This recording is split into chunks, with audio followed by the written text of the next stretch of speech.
del Hospital Nacional Arzobispo Loaiza.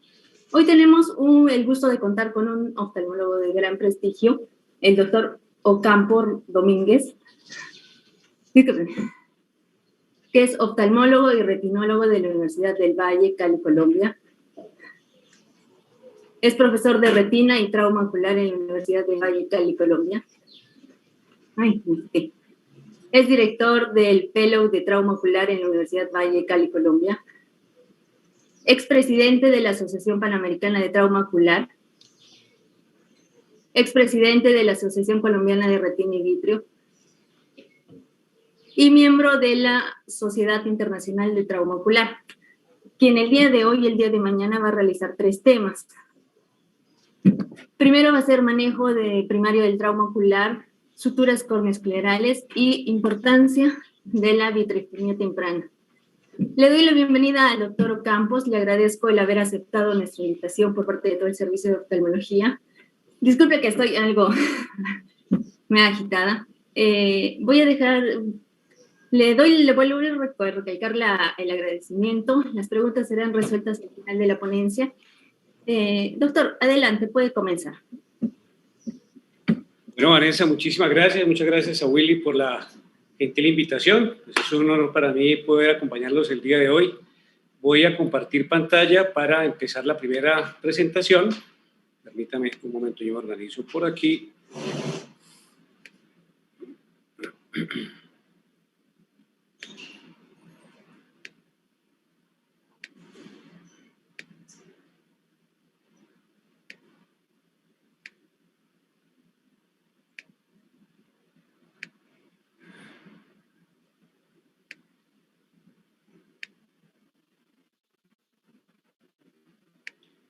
A ver una cosa.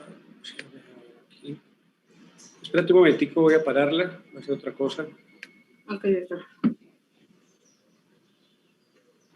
Compartir sonido.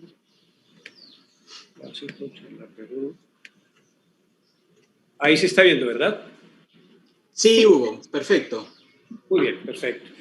Bueno, entonces, como tenemos 3 temas de trauma ocular y Vanessa me sugirió dividirlos en 3 secciones y tenemos 2 horas, vamos a avanzar en esta primera hora de hoy en posiblemente el primero y segundo tema. Si de pronto dejamos parte del segundo tema para mañana, estaría perfecto porque todos van a ir concatenados. Y el primer tema que vamos a hablar es como la parte básica. Este es uno de los que nosotros solemos hacer de cirugía de trauma en el servicio, por las heridas, es de importancia grande, como vamos a ver en algún momento durante las charlas. Y vamos a hablar del manejo primario del trauma ocular.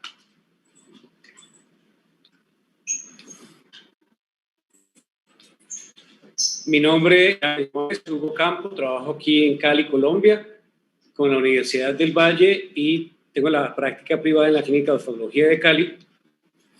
Y gran parte del tiempo lo dedico a hablar de trauma ocular, puntualmente. Entonces, la primera pregunta es, ¿cómo clasificamos un paciente con trauma ocular? Espérate que el computador a veces se para y nos va a adelantar. Tenemos un momento que nos arranque. La importancia de clasificar el trauma ocular radica en que los relación conductas que hacemos después de una clasificación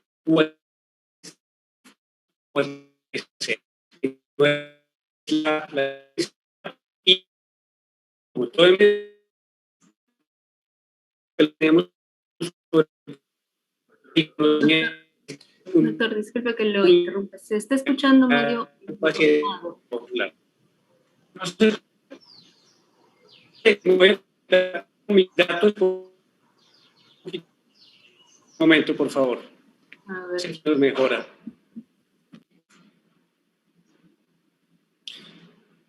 ¿Me cuentan ahí? ¿Ahí se escucha un poquito mejor? Está mejor, Hugo. Ok, igual cualquier cosa me interrumpen, por favor, y yo reviso la señal. Sí. Entonces les estaba diciendo que para clasificar un trauma ocular depende mucho de la observación y del conocimiento de la anatomía, en este caso del ojo, para poder clasificar este paciente.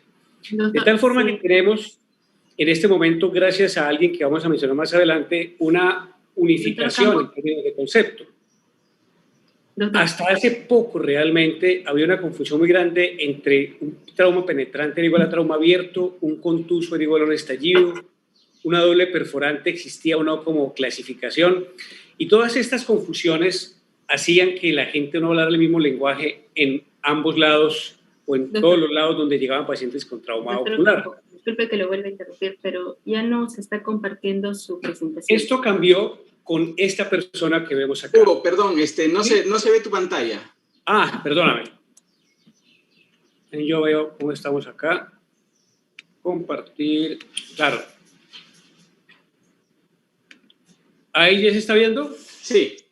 Ok, voy a volverme por acá, básicamente acá. Ahí sí se está viendo, ¿verdad? Sí, sí. Ahora perfecto. Sí. Voy a adelantar esto. Esto ya lo vimos.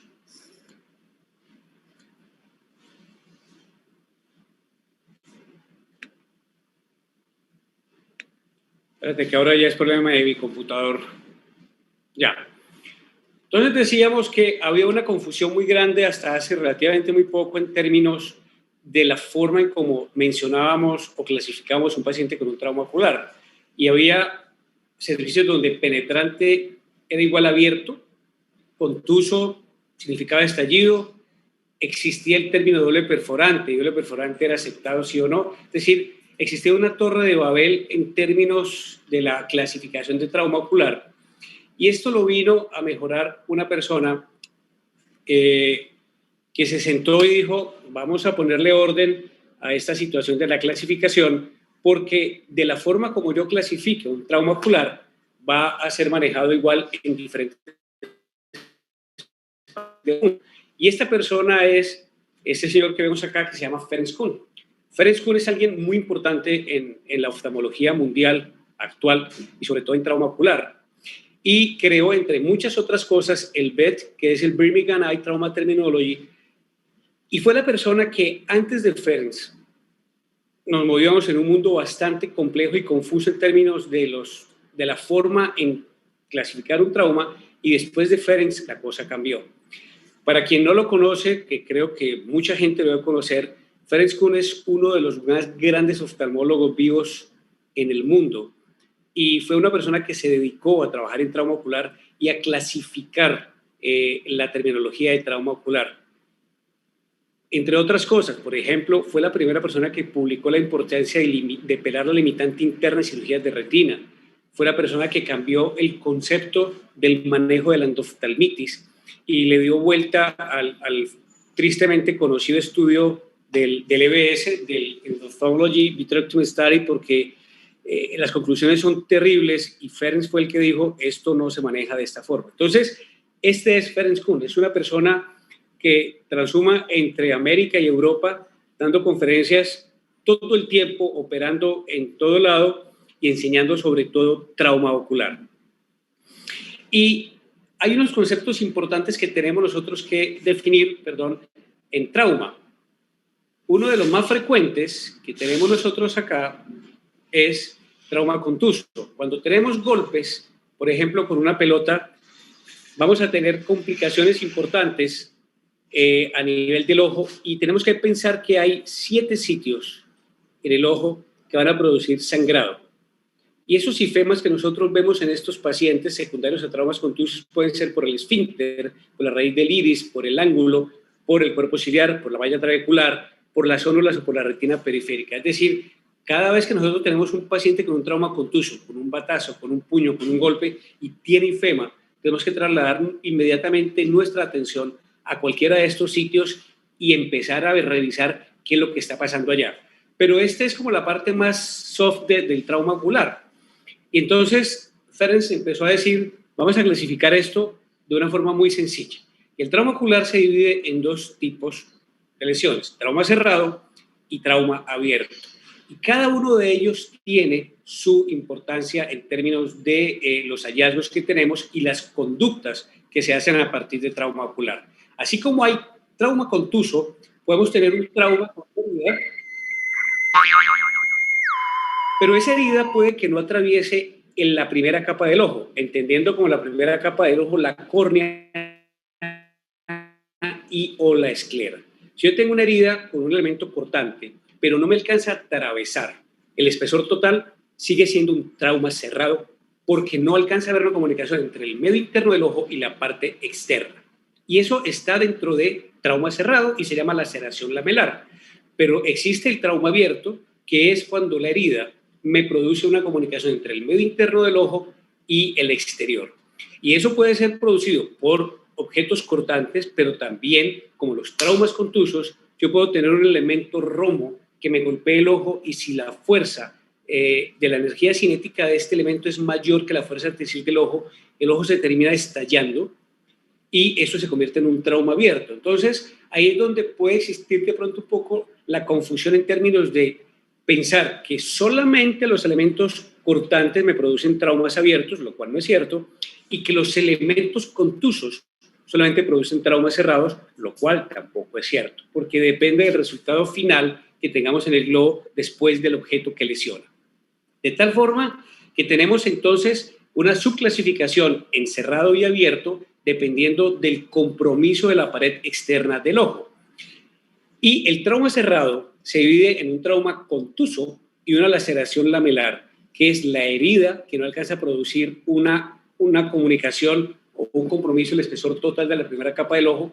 Y el trauma abierto se subdivide en laceración propiamente dicha, que muchas veces la gente, para no confundirse con el término, tacha ese término laceración y pasa directamente a hablar de que el trauma abierto se divide en penetrante, perforante, cuerpo intraocular y ruptura o estallido. De acuerdo a la clasificación que nosotros tengamos en el aspecto inicial de un paciente con trauma ocular, vamos a definir la conducta de ese paciente. Y pongo estallido con un signo de admiración porque es de lejos la lesión más grave que puede existir en un paciente con trauma ocular. De hecho, lo vamos a ver más adelante, nosotros tendemos a subestimar un poquito los cifemas que vemos en pacientes con traumas contusos. Esos cifemas hay que pararles mucha atención porque claramente en algún sitio el paciente sangró y dependiendo del sitio, las secuelas, las complicaciones tardías van a ser mucho más complejas en estos pacientes si no los atendemos, si no pensamos en el futuro anatómico y funcional de estos pacientes. Cuando tenemos un estallido, la cosa ya es mucho más compleja, más delicada, porque no solamente se ha abierto la capa del ojo primaria, llámese esclera o córnea, sino que ha habido una disrupción anatómica muy brusca del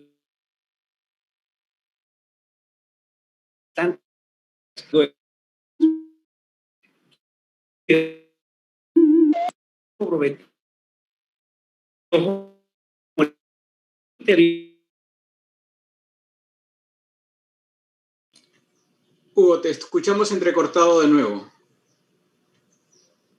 Llámese tejido iridiano anterior, y eso hay que manejarlo de acuerdo a los hallazgos que veamos en el examen físico. Entonces, lo primero para definir en un paciente con trauma ocular es si este es un trauma abierto o es un trauma cerrado. Y para efectos prácticos, acuérdense que lo evidente no deja duda. Cuando yo tengo un trauma con exposición de tejido veal, con salida de cristalino, con una herida grande en la córnea de esclera, yo ya sé que ese es un trauma abierto y tengo que actuar en consecuencia al diagnóstico. Pero aquí el gran problema es que si yo tengo alguna duda con el diagnóstico, ahí sí hay algo evidente, y es que si yo no hago el manejo adecuado, voy a tener complicaciones en ese paciente a futuro, a un futuro inmediato o a un futuro tardío, como pueden ser meses o años. ¿Cómo entonces vamos a clasificar un paciente con trauma ocular? La respuesta está en oftalmológico.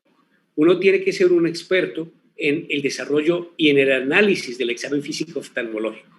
Acordémonos que el examen oftalmológico tiene 7 u 8 pasos dependiendo de cómo lo defina uno, y cada paso del examen oftalmológico tiene una clave importante en cualquiera de los diagnósticos de oftalmología, en consulta externa, en retina, en glaucoma, en trauma ocular no es la excepción. Cuando yo tengo un paciente con trauma ocular, tengo que hacer el examen oftalmológico del principio al final, empezando por agudeza visual, movimientos oculares, valoración de pupilas, examen externo o biomicroscopía, tonometría y fondo de ojo bajo dilatación.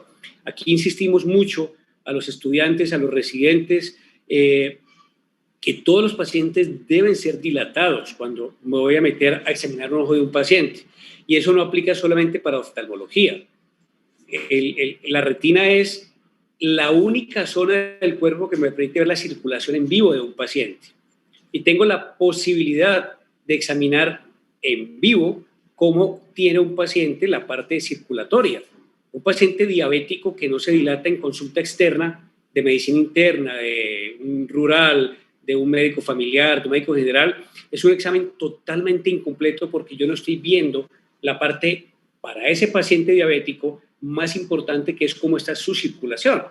Recordemos que cuando yo tengo un paciente diabético, saliéndome un poquito del tema, cuadros de compromiso vascular, microaneurismas, hemorragias, eso posiblemente está pasando igual en el riñón. Entonces yo tengo una forma directa de ver cómo está mi paciente diabético con un fondo de ojo. Lo mismo en un paciente con trauma ocular. Si yo no dilato a un paciente con trauma ocular, voy a perderme gran parte del examen físico y voy a tener una posibilidad de hacer un diagnóstico inadecuado y por tanto un manejo inadecuado. Entonces, hay que volverse un experto en el manejo del examen físico oftalmológico. ¿Cómo reconozco un trauma abierto? La respuesta es muy simple, es con mucho cuidado. Tengo que ser muy cuidadoso en el examen. ¿Y a qué me refiero con esto? Que esto es un diagnóstico muy evidente. Si a mí me llega este paciente, el portero de la institución va a decir, doctora, llegó un paciente con un trauma abierto. Claramente tiene una herida corneal vertical con compromiso escleral y un gran sangrado. Pero a veces no es tan evidente. Y ahí es donde el examen físico oftalmológico tiene una gran importancia porque me va a permitir detectar los hallazgos sutiles que me van a llevar a un diagnóstico adecuado. Fíjense, este paciente de la derecha que consultó por un segundo concepto, estaba martillando en el trabajo, sintió una molestia, él consulta a un sitio externo y el médico le dice, después de medirle la visión que estaba 20/20, aquí no hay nada grave, ándate para la casa y cualquier cosa nos avisas. El paciente queda muy intranquilo, pide un segundo concepto y esta es la foto que yo le tomo en el consultorio al inicio. Fíjense que el paciente no está dilatado. Entonces la pregunta es, ¿cómo hace el colega para saber que un paciente que está martillando, que tiene sensación de cuerpo extraño, que tiene 20/20 no tiene nada, si no lo dilata y no hace el examen oftalmológico? Fíjense, se lo observa fíjense la gran esquirla que tenía clavada este paciente en el ojo, pero que solamente se podía ver bajo dilatación, haciendo el examen oftalmológico completo. 20/20 no es sinónimo de ojo sano. Entonces, a veces no es tan evidente el trauma, pero por esa razón, justamente hay que hacer los 7 pasos del examen. Hay 3 claves fundamentales cuando yo voy a manejar un paciente con trauma ocular y hacer un buen diagnóstico. La primera clave es, uno nunca puede minimizar una lesión ocular y el ejemplo perfecto es el que acabamos de mostrar hace un instante. Un paciente con 20/20, ojo aparentemente tranquilo, con una gran esquirla metálica dentro del ojo. Segundo, ya lo he insistido, hay que hacer los 7 pasos del examen oftalmológico, uno tras otro, e ir anotando los hallazgos del examen oftalmológico para saber dónde están las anormalidades, irlas sumando como armando un rompecabezas y al final dar un diagnóstico definitivo. E insisto, ya lo he mencionado varias veces aquí en la presentación, siempre hay que dilatar pupila y siempre hay que buscar reflejo rojo. Un acto tan sencillo como dilatar pupila de ambos ojos, en penumbra mirar al paciente con un oftalmoscopio a la distancia y comparar la calidad del reflejo rojo va a permitir diferenciar si el paciente que tiene el trauma ocular tiene disminución del reflejo rojo, ahí hay algo que hay que empezar a descubrir por qué razón tiene menos reflejo rojo. Y vamos a ver esto un poquito más adelante. Y esto es muy importante, hay que preguntarse siempre por los hallazgos del examen oftalmológico. Uno no puede hacer un examen oftalmológico de forma mecánica, así como uno no puede hacer un examen físico en cualquier especialidad de la medicina de forma mecánica. Uno hace los exámenes consciente, pensando en los hallazgos que va viendo en cada paso del examen y sumándolos a la anamnesis del paciente. Esto es como hacer un rompecabezas. Uno escucha al paciente, va anotando los síntomas, los guarda aquí en la memoria o anotando en una libreta, hace el examen, en este caso oftalmológico, encuentro unos hallazgos, los uno a la parte de la anamnesis y usualmente al final uno arma un rompecabezas que debe tener una lógica. Si las piezas no encajan, hay algo que quedó mal, o en la anamnesis o en el examen, y uno tiene que devolverse para buscar un diagnóstico lógico. Uno de los grandes errores que tenemos es uno acomodar a la fuerza de diagnósticos porque pues eso no funciona de esa forma. Estas tres claves son fundamentales en trauma ocular. Nunca minimizar la lesión, hacer los 7 pasos, dilatando pupila y preguntándonos siempre por los hallazgos del examen. Y hablando del examen, vamos a hablar de unas perlas importantes en el examen. El primero es agudeza visual, y aquí me adelanté un poco a lo que ya les mencioné, y es que uno no se puede dejar llevar por la primera impresión que tenemos con un paciente. Fíjense la foto de arriba. Este es un paciente que tenía 4 años en ese momento, que estaba jugando en la casa con una puntilla clavada a una pared, se le suelta la puntilla, tiene una herida importante, como se ve en la fotografía, una herida cornoescleral con la córnea totalmente invertida, e ingresa con una visión de PL dudoso. El concepto que se hizo en ese momento y la conducta que se propuso fue eviscerar este paciente.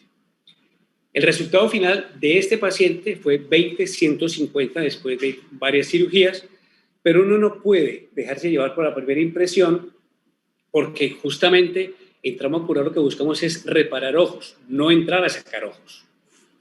En contraste, esta foto que ya se la mostré y les conté la historia, un paciente con agudeza visual de 20/20, y la conducta fue váyase para la casa y cualquier cosita nos avisa. Terminó con un cuerpo intraocular, operado. Ese día pudimos poner el lente primariamente, y digamos que para fortuna no solamente del paciente, sino del colega que lo mandó para la casa, tuvo un final feliz. Pero la primera impresión no nos puede dejar permitir hacer una conducta si no hacemos el resto del examen y sumamos todas las piezas para saber qué vamos a hacer con ese paciente. La segunda en trauma ocular es valoración de pupilas. Las pupilas son redondas o son discóricas, reaccionan normalmente, hay defecto pupilar aferente, y las 3 preguntas deben contestarse en el ámbito del examen oftalmológico. Fíjense cómo este paciente tiene una pupila fija derecha, y veo cómo la pupila del ojo izquierdo responde al directo, pero tiene un defecto pupilar aferente inverso positivo. Inverso porque la pupila afectada, que es la del ojo derecho, no me está contrayendo, o porque tiene un defecto mecánico, o porque está dilatada con atropina o con cualquiera de estos cicloplégicos. Entonces yo necesito valerme de la pupila del ojo contralateral para saber si este paciente tiene daño de nervio óptico, porque eso cambia radicalmente el diagnóstico y el manejo del paciente. No es lo mismo que yo tenga un trauma contuso leve o una equimosis periorbitaria sin defecto pupilar aferente, a que tenga lo mismo con defecto pupilar aferente, como en este caso. Porque aquí estamos hablando de un diagnóstico totalmente diferente, y estamos hablando de neuropatía óptica traumática. Entonces este paciente no se manda para la casa a que se ponga pañitos aquí pues calientes para la equimosis, sino que hay que manejarlo con esteroides intravenosos y con los manejos de los protocolos de neuropatía óptica traumática existentes. Por eso es tan importante definir los reflejos pupilares y sobre todo dominar el concepto de los reflejos pupilares. ¿Cómo es que las pupilas reaccionan a la luz? ¿Cómo es este cuento del reflejo directo, del reflejo inverso? Y la redondez pupilar, acuérdense de algo puntual, es que la pupila es la chismosa del ojo. Donde hay discoria, donde está apuntando la pupila, usualmente por ahí está la herida olimbar o escleral oculta, y se explica de una forma muy simple. Como tenemos una cámara anterior llena de humor acuoso y el iris es un tejido muy laxo, cuando yo tengo una herida, se fuga humor acuoso por la herida, el iris, al ser un tejido laxo, se trata de ir hacia la zona de la herida por donde se fuga el acuoso y la pupila se vuelve discórica.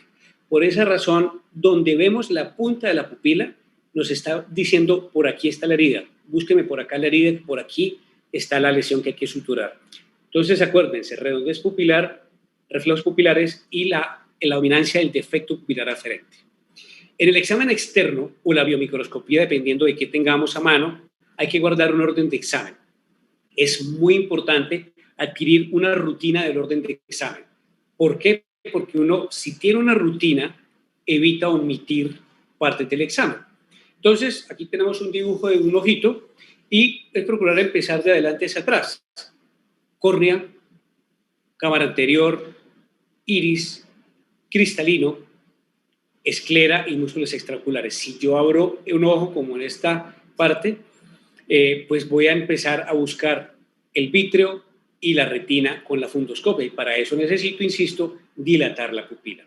Y acuérdense, por favor, que los párpados forman parte del ojo. Usualmente, cuando uno está en un servicio de trauma muy congestionado y llega el paciente con la herida en párpado, se piensa en herida de párpado y se suele omitir el ojo. En la charla de número 3 vamos a mostrar un ejemplo o dos ejemplos, creo, de cómo un paciente con trauma de párpados tenía una herida compleja del ojo y se omitió en un principio porque no se pensó que el párpado forma parte del ojo. Y ahí es donde averiguarse el cuento de la lesión es muy importante. Yo le digo a los residentes que hay que volverse como chismoso, no sé si chismoso se utiliza en Perú, con la misma connotación, hay que averiguar el cuento hasta el mínimo detalle. El agresor era más alto que usted, era más pequeño, cómo fue el trauma, el trauma lo hizo de arriba para abajo, abajo para arriba, usted estaba viendo, cuando tuvo el trauma no estaba viendo, porque cada una de esas cosas le permite a uno recrear la cinemática del trauma y hacerse una idea de cómo está la herida atrás. Entonces, acuérdense que el párpado forma parte del ojo. Y le voy a hacer una recomendación de un experto que no es propiamente un oftalmólogo ni un retinólogo, pero tiene razón en algo importante. Y este experto es el maestro Oscar de León, que dice lo siguiente. Y tienes que estar pendiente de los detalles. De los detalles es para no abandonar la pareja, ¿verdad? Aquí vamos a extrapolar un poquito estos detalles del maestro Oscar de León en trauma ocular. Cuando uno está pendiente de estos pequeños detalles es donde puede llegar rápidamente al diagnóstico fino. Ya vimos nuevamente esta foto. Aquí el detalle está en que si este paciente consulta con pupila sin dilatar, pues hay que dilatar pupila. Pero además acuérdense que tenemos un gran aliado en la consulta, que es la tinción con fluoresceína, porque la fluoresceína me permite detectar esas zonas de defecto epitelial. Y aquí, aparte de la pupila miótica o no dilatada, pues mejor, no veo nada diferente especial. Pero cuando yo tiño con fluoresceína, veo esta lesión acá, puntiforme, con una zona de desepitelización y que característicamente, curiosamente, está al lado de la catarata traumática. Esos son los partes del rompecabezas que uno tiene que ir encontrando y armando, y uno ya dice, a ver, si esta lesión estaba martillando, tiene sensación de cuerpo extraño, le veo una catarata traumática y tiene una lesión en la parte paralimbar temporal, el paciente algo debe tener, aunque tenga 20/20 de visión, ¿verdad? Y si yo tengo alguna duda, si una herida de córnea puede ser penetrante, que es algo frecuente, la fluoresceína vuelve y nos da la mano. Uno aplica fluoresceína y está pendiente de los detalles. ¿Cómo se comporta? Fíjense aquí cómo, cuando yo le pongo fluoresceína, empieza a limpiarse la fluoresceína con el humor acuoso. Es el fenómeno de Seidel, y el fenómeno de Seidel me saca de una duda grandísima y me pone en el contexto de diagnóstico. Tengo fenómeno de Seidel, significa que el acuoso está saliendo y me está limpiando la fluoresceína, por tanto es una herida corneal total, es un trauma penetrante. A veces las heridas son lineales muy simples, muy finas y no es tan fácil definir si son abiertas. Pues bien, la fluoresceína nos saca de la duda. Por eso es tan importante tenerla dentro del armamentario. Lo otro es que no todas las hemorragias subconjuntivales son inofensivas. Aquí insistimos mucho en clase, primero de la importancia de atender a un paciente con una hemorragia subconjuntival espontánea, porque los pacientes que tienen hemorragia subconjuntival suelen acudir, y no sé si ocurre lo mismo en Perú, a altas horas de la noche, están en una reunión familiar o están en la casa y de repente se ven al espejo con la hemorragia subconjuntival o la pareja le dice, mira cómo tenés el ojo, y salen corriendo a un servicio de urgencias porque tienen la hemorragia. La sangre es muy escandalosa cuando uno tiene una cuarta roja en la parte normalmente blanca, pues se asusta mucho. Nosotros como oftalmólogos sabemos que eso usualmente no es nada diferente de una ruptura de capilares conjuntivales, pero el paciente no lo sabe. Entonces, aquí siempre insistimos en que aunque uno sepa que eso es totalmente inofensivo, el paciente no. Si lo supiera no iría a consulta, asustado. Entonces, hay que tomarse el trabajo de hacer los 7 pasos del examen oftalmológico, explicarle al paciente que lo que tiene es algo totalmente inofensivo, que no tiene relación directa con un accidente vascular cerebral y con infarto de miocardio, pero hay que hacer todo el examen, y eso incluye dilatar pupila y examinar fondo de ojo. Primero, porque el paciente se va a sentir bien atendido. Segundo, porque no se va a sentir en cierta forma humillado, porque dice, yo para qué vine si este señor se me rió a mí porque dijo que eso era una bobada, pero eso lo sabemos nosotros, él no. Pero además porque podría suceder que el paciente tenga un hallazgo totalmente diferente a la hemorragia subconjuntival, como suele pasar en consultas normales, que encontramos cosas que no tienen nada que ver con la causa de consulta, pero ahí están. Y uno podría ser tan de malas que este paciente que consulta por una hemorragia subconjuntival tenga un agujero en la mácula, tenga un desgarro retinal, tenga cualquier otra cosa que no lo hubiéramos podido detectar si no dilatamos. Entonces, para un manejo adecuado del paciente, por respeto del paciente y por protección de nosotros, si yo tengo una hemorragia subconjuntival espontánea, hagamos todo el examen. Extrapolemos esto a trauma ocular. Las hemorragias subconjuntivales pueden ser inofensivas, pero pueden ser también un signo de alarma bien importante. Y fíjense este paciente que tiene esta hemorragia subconjuntival, que es como la hemorragia, digamos, característica, pero tiene otra hemorragia subconjuntival muy diferente, que es esta que vemos acá. Esta hemorragia, a diferencia de la clásica subconjuntival, es de sangre oscura y está levantada. Esto se llama una quemosis hemorrágica, pero fíjense además que este paciente tiene una equimosis palpebral, es decir, la hemorragia subconjuntival de este paciente tiene una connotación totalmente diferente de una hemorragia espontánea. Y esto se llaman quemosis hemorrágicas. Esta es la hemorragia subconjuntival y esta es la quemosis hemorrágica. Pues bien, las quemosis hemorrágicas son signos indirectos de un estallido ocular. Y la razón puntual es que, acuérdense que el ojo tiene unas zonas de debilidad. En un ojo virgen, un ojo que nunca ha sido tocado, la zona más débil que tenemos es la esclera debajo de los músculos extraoculares, porque es la parte más delgada. Entonces aquí tenemos la esclera, aquí está el músculo extraocular, aquí está la epiesclera, aquí está la esclera y aquí está la arteria, aquí está la conjuntiva. Cuando tengo un trauma que me abre esta esclera y sale tejido uveal y sale hemorragia procedente de cuerpo ciliar, se acumulan todas estas capas y produce esta imagen tan característica de sangre oscura y levantada, usualmente en el área de los músculos extraoculares. Entonces, doctores, cada vez que tengan un paciente con un trauma contuso y tenga quemosis hemorrágica, tengan casi la plena certeza que este paciente tiene un estallido ocular y está contenido por todas estas capas. Eso obliga a que estos pacientes, no más de entrada, tengamos que hacerle peritomía exploradora, irnos a buscar, limpiar ese sangrado y buscar la herida. Pero decíamos que la herida usualmente está debajo de los rectos. Entonces, después vamos a ver las técnicas de sutura, que vamos a ver algo que se llama la técnica del cierre. Y les voy a adelantar algo. Cuando yo hago una peritomía exploratoria, lo hago básicamente para buscar cómo está mi esclera, cómo está la zona de la herida. Si yo hago una peritomía total de entrada por 360 grados y abro la conjuntiva y llegar a tener una herida muy grande, el tejido intraocular podría prolapsarse por la herida y producir una evisceración en cirugía. Entonces uno lo que hace es ir abriendo la conjuntiva poco a poco, abro conjuntiva, veo mi esclera, está sana, sigo abriendo poco a poco, abro, veo herida, empiezo a suturar, terminé de suturar, sigo abriendo y voy de esa forma permitiendo que la conjuntiva me tenga el contenido intraocular allí contenido, valga la redundancia, mientras voy abriendo la herida. Pero llega un momento en que uno llega hasta el músculo extraocular y dice, se acabó la herida. No, esas heridas se van por debajo de los rectos. Entonces, si tienen una herida escleral y llega hasta el recto, es mandatorio llegar al recto, repararlo, resecarlo, levantar el recto y buscar debajo del recto, porque casi siempre vamos a encontrar prolongación de la herida escleral por debajo del recto. Entonces, ese entrenamiento hay que tenerlo. Y eso lo aprende uno pues en estrabismo y en oftalmopediatría. Empezar a resecar los rectos, se levantan, se tienen, se explora, se sutura y vuelve y se repone.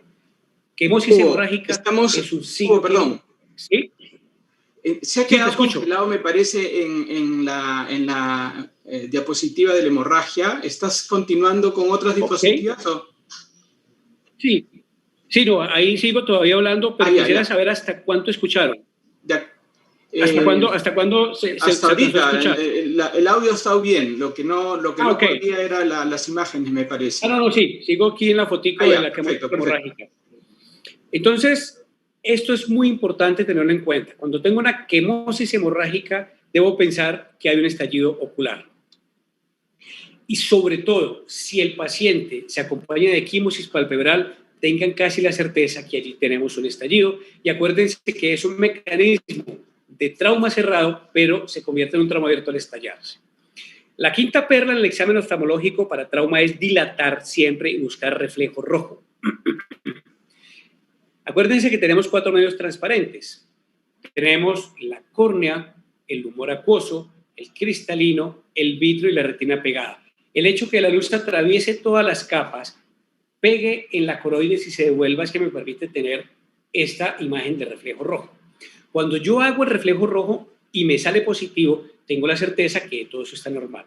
Si tengo una pérdida de reflejo rojo, mi análisis es ¿dónde está el problema? ¿En qué medio transparente? ¿En la córnea? ¿En el acuoso? ¿En el cristalino? ¿O en el vítreo? ¿O será que la retina está desprendida?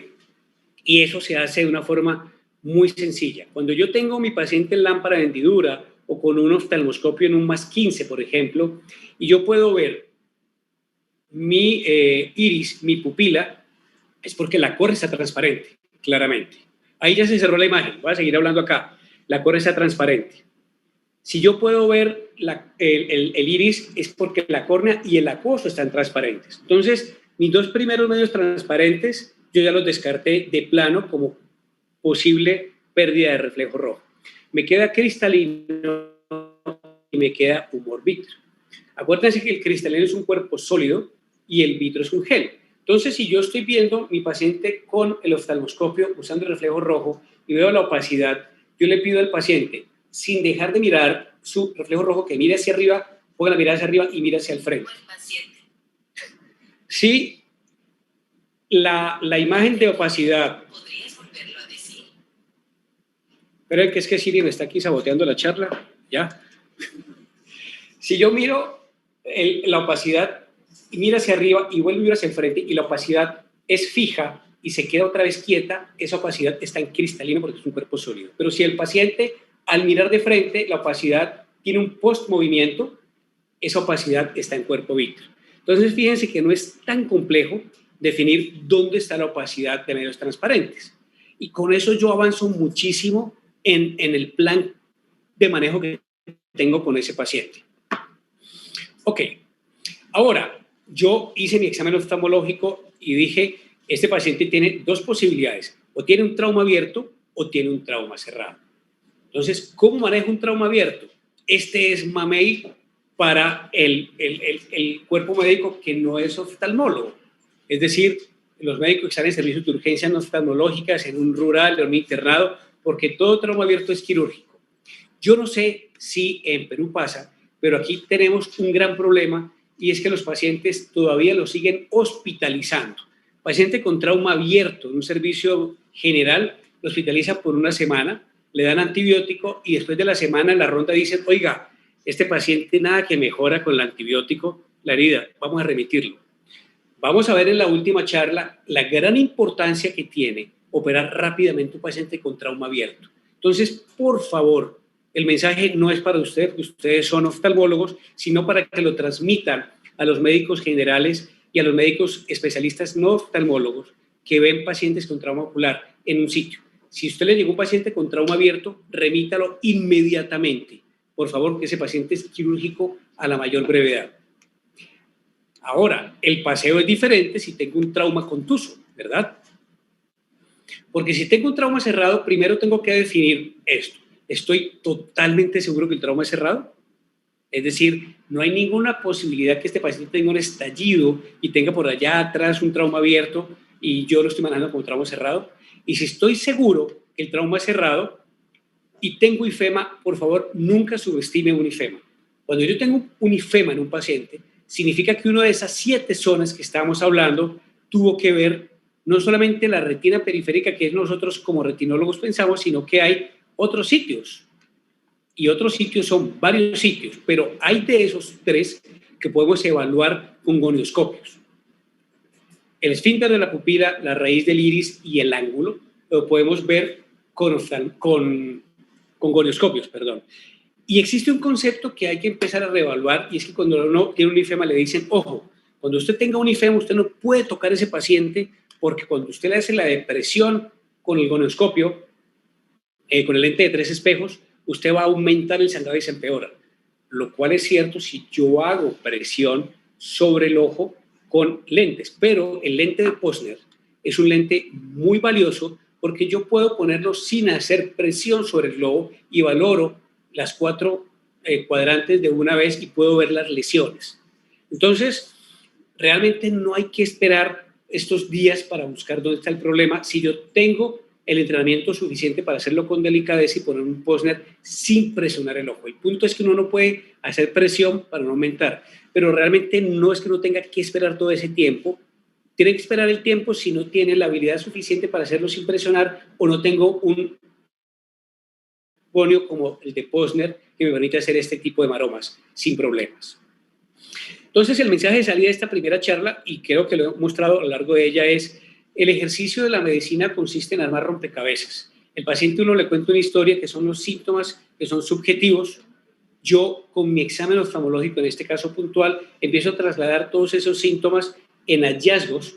Eso me lleva a un diagnóstico cuando hablo de rompecabezas y llego a una conducta, que en este caso es, mi diagnóstico es trauma abierto o es trauma cerrado. Mi conducta es, ¿qué hago con este paciente?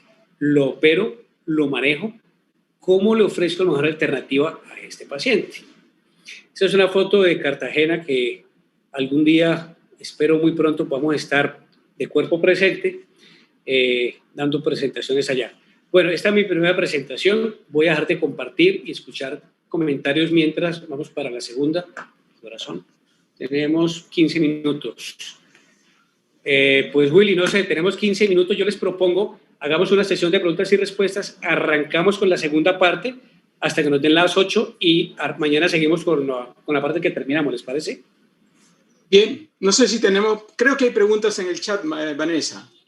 Hagámoslo cortito para aprovechar los 15 minutos y terminar con la segunda, bueno, empezar con la segunda parte, ¿no es cierto, Hugo? Exacto. ¿Ya? Tenemos una pregunta de parte del doctor Román que consulta, ¿en qué casos estaría contraindicado la dilatación pupilar? Esa es una muy buena pregunta porque se me olvidó comentar eso. Uno dice que tiene 3 nos. Hay 3 cosas que no se pueden hacer en examen oftalmológico, en trauma abierto, perdón. Uno es no gotear y ahí voy a aclarar lo de la dilatación. Uno, ¿por qué no pone gotas de forma permanente? Porque los colirios están diseñados para concentraciones externas y no para el tejido intraocular. Entonces, las concentraciones de antibióticos especialmente pueden ser tóxicas si entran a través de la herida al ojo, pero además los preservantes pueden ser lesivos. Entonces, uno no debería, y acuérdense que en medicina pues no hay nada taxativo, uno no debería gotear pacientes con antibiótico, pero si yo estoy en un sitio muy lejano, donde no tengo la posibilidad de antibiótico oral o antibiótico sistémico, la única que me queda para cubrir un paciente con un trauma abierto contaminado es gotearlo mientras llega a un servicio de urgencias a que lo operen. Pero en condiciones normales, uno no debería gotear por ese tipo de consideraciones, por la concentración del antibiótico, por los preservantes. La única excepción es poner la gota para dilatar. Entonces, yo creo que no hay una contraindicación en ningún momento para dejar de dilatar a un paciente con trauma ocular. Una sola gota de midriático o cicloplégico no le va a hacer daño, al contrario, va a hacer mucho beneficio. Las otras 2 cosas que no se hacen en trauma ocular es poner un parche apretado, porque termino viscerando posiblemente si hago mucha presión, sino que pongo una cascarilla o pongo un protector aislado Y la otra es que dentro del examen no hago tonometría digital. Y yo ya tengo claro que el paciente está abierto. Si yo hago tonometría, termino expulsando el contenido intraocular. Pero la respuesta puntual es, traten de dilatarlos todos para ver el fondo de ojo. Hugo, siempre ha sido proscrito también el uso del ecógrafo, de la sonda ecográfica en estos casos, porque uno tiene la tentación, como no ve nada, de ponerle la sonda. ¿Compartes esa opinión también? Totalmente. Por varias cosas. La primera es, se necesita tener mucha experticia para manejar con mucha suavidad el ecógrafo sobre un globo abierto. Y lo otro, y qué chévere que lo trajiste a colación, la ecografía es una ayuda diagnóstica muy valiosa, pero uno no puede guiarse por el resultado ecográfico. Por la experiencia me he dado cuenta que, sobre todo en endoftalmitis, cuando el ecografista dice hay una endoftalmitis moderada, usualmente es una endoftalmitis horrible. Sí. Esos poquitos secos que se ven allí, uno entra y eso está lleno de pus. Entonces, ante los mínimos hallazgos de alteraciones ecográficas, hay que pararle bolas y entrarle de forma agresiva. Pero volviendo a la pregunta inicial, si yo tengo un trauma abierto, nosotros lo que hacemos es entrar, cerrar el ojo y después, si no hemos hecho una cirugía primaria, volvemos ya con el ojo cerrado a hacer ecografía y con eso definir. Pero procurar no hacerlo de entrada. Entre otras, porque ¿qué información me va a aportar una ecografía inicial? Por ejemplo, llega un paciente con un trauma abierto, hago la ecografía y dice hemorragia vítrea. Claro, yo sé que tiene hemorragia vítrea porque de hecho no pude entrar al fondo de ojo. Sospecha de cuerpo intraocular. Listo, cerremos el ojo, entramos, limpiamos la hemorragia, buscamos el cuerpo extraño y lo sacamos. Pero hay situaciones donde el cuerpo extraño, por ecografistas expertos, no se ve. Entonces, la clínica tiene que primar sobre la parte paraclínica. Yo no le doy mucha importancia, ni lo hago, ni lo hacemos aquí por escuela de ecografía en traumas abiertos. Preferiríamos, en tal caso, por ejemplo, una tomografía. De acuerdo. Para si queremos definir algo, pero volvemos a lo mismo. ¿Qué tanto me ayuda a mí la respuesta o lo que me puede dar la información paraclínica? En términos de operatividad, creo que no mucho, porque voy a hacer lo mismo. Voy a cerrar el ojo y yo ahí definiré si entro a hacer la cirugía primaria de una vez o cierro y opero a la siguiente semana. Entonces no lo hacemos. Muy bien. Vanessa, creo que había unas preguntas. Sí, hay una pregunta más, doctor. Primero le agradecen por la ponencia, doctor Campos, y de ahí consultan. En un paciente con gran quemosis palpebral y conjuntival, donde es difícil la apertura palpebral, ¿qué examen auxiliar sugiere? Esa, por ejemplo, es una de las situaciones donde la ecografía, si uno no tiene un trauma abierto totalmente, la ecografía me está pudiendo ayudar porque, como es una quemosis hemorrágica, está contenida la herida. Un ecografista experto puede hacer muy suave transpalpebral unas imágenes. Pero el punto aquí es que uno no puede dejar de examinar el paciente. Entonces, ¿qué hacemos nosotros en esos casos que por fortuna son muy escasos? Lo llevo bajo sedación y en cirugía abrimos el ojo suavemente con aplicadores y vamos buscando qué tenemos allí y lo dilatamos y tratamos de ver algo. Si no vemos nada, pedimos ayuda a los ecografistas que nos hagan un barrido y busquemos qué hay allí, a ver qué tenemos. Usualmente esas heridas son por traumas contusos que generan esas equimosis. Entonces uno no debería en teoría encontrarse elementos intraoculares como cuerpos extraños o estas cosas. Entonces da un poquito de tiempo. ¿Qué es lo más importante acá? Descartar defecto pupilar aferente inverso. Porque acuérdense que la gran virtud que tiene el defecto pupilar aferente es que no necesita una apertura ocular total. Yo simplemente le abro un poquito el párpado muy suave con aplicadores, alumbro y me fijo en la pupila al otro lado. Y si este paciente tiene una gran equimosis bipalpebral y yo le veo un defecto pupilar aferente inverso, hay que manejarlo de entrada con una neuropatía óptica traumática. Después del barrido ecográfico, descartar que el globo esté intacto como tal y se maneja con neuropatía óptica traumática hasta que uno pueda abrir el ojito y revisar si hay algo más adicional.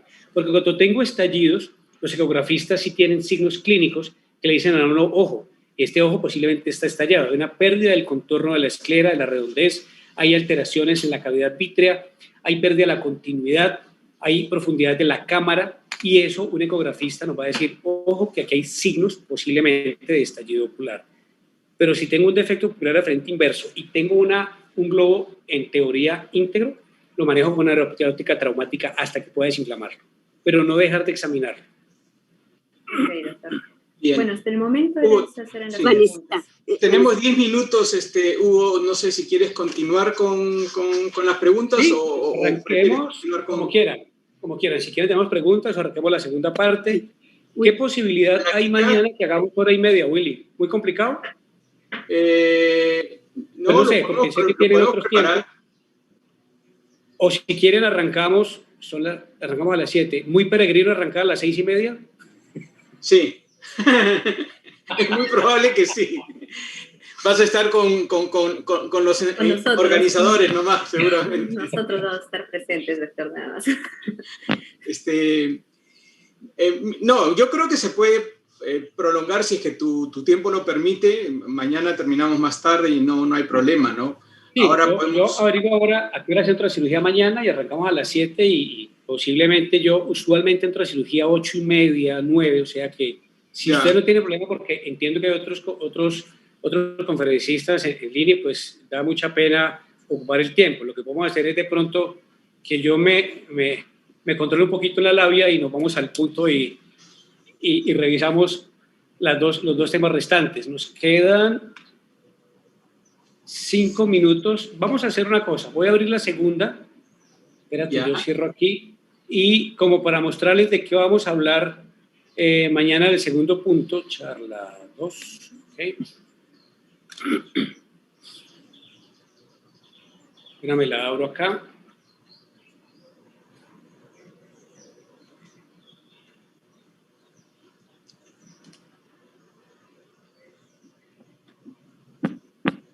Bueno, esta segunda parte ya vamos a enfocarnos en el manejo de trauma abierto, como tal, y ya desde el punto de vista de un residente, de un oftalmólogo que tenga la necesidad o el interés de trabajar en trauma.